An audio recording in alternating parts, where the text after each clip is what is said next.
Good morning, this is Robin Bieber on the EU and Energy Chart Talk on the 15th of June at 7:15 in the morning London time. Well, we got the failure on DEC 20 emissions here at the 5 and 8 day moving averages, and it pulled away and then closed below the 13 day, which isn't particularly good. Now it's back down and testing the 21 day at 21.71. It's probably a case of a little bit too much too soon, so don't be surprised by the odd rally. But if we were to close below 21.71 today, it would make a move then lower down to the 34 day, this brown line here at 2074, and potentially the 55 day at 2042, very likely. In other words, in short, below the 21 day, it's in trouble. 2171 is the 21 day. If it claws its way back above the 13 day, coming in around 2210, it is holding no more or less. This negative stochastic with bearish divergence suggests the market's got further to go to the south yet. Now, MBP, a good performance on the front month. It's done pretty well. It's got a positive stochastic. It held above the short-term moving averages and is running up, what looks like it's running up to the recent high at 14.35, with the 55 day lurking above as dangerous resistance at 14.793. Look at what happened the last time the 55 day was tested. Not a pretty sight. So be careful.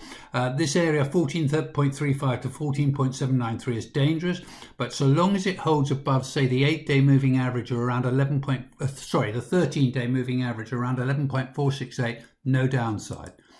The winter is in a little bit of a different situation. It's below all the short-term moving averages. It looks heavy. It looks like it might go back to test 29.99, this low here.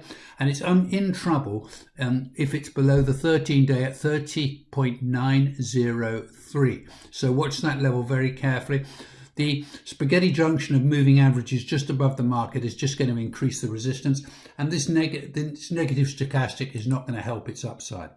TTF, little bit stuck. It needs to hold the 8 day at 5.178 to give it a chance at the 55 day at 5.686. If it were to move and close back below the 21 day at 4.661, it would be in trouble. It's got a negative stochastic. It looks like this whole area of the short-term moving averages is going to be quite hard work for it, and only a close over the 8 day at 5.178 would suggest an attempt to break higher, but it could easily find itself back in the clutches of these short-term moving averages during the course of the day.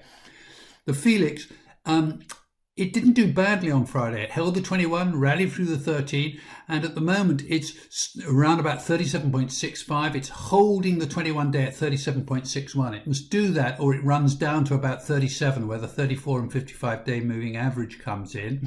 It has no real upside unless it can get above the 8 day at around 38.38.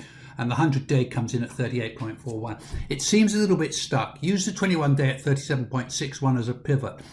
Below there, and we go into testing the 34 and 55 day around 37.0810.